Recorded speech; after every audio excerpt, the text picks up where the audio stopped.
2. 1. Alors attends. Là c'est bon. Eh bien voilà, on me dit que c'est bon. Et effectivement, c'est bon, car vous êtes à la dernière université populaire de la France insoumise. Et oui, toutes les bonnes choses ont une fin, n'est-ce pas?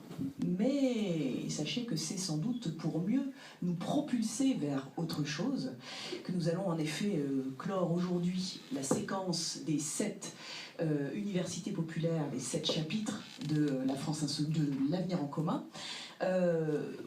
Ça ne veut pas dire que vous n'avez plus rien à faire après ce soir, évidemment. Il y a évidemment aussi une utilité à cette émission des universités populaires. L'utilité, elle est multiple.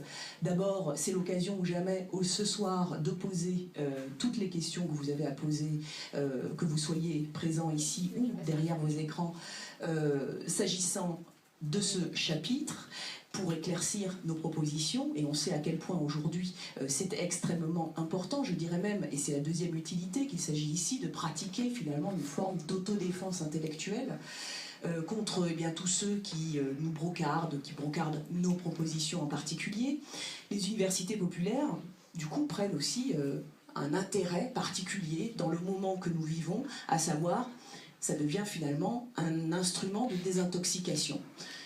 Qu'il faut user, dont il faut user abondamment. Il faut, et c'est la troisième utilité de ces universités populaires, continuer à compter. Et elles ne s'usent que si l'on s'en sert. Non, en fait, elles ne s'usent pas. Donc, il faut véritablement vous jeter sur ces séances, ces séquences d'éducation populaire, de campagne instructive, telles que nous l'avons développée pendant toutes ces semaines. Aujourd'hui, nous allons aborder ce dernier chapitre intitulé « La France aux frontières de l'humanité », ce 7e chapitre. Nous allons, comme d'habitude, introduire notre séance par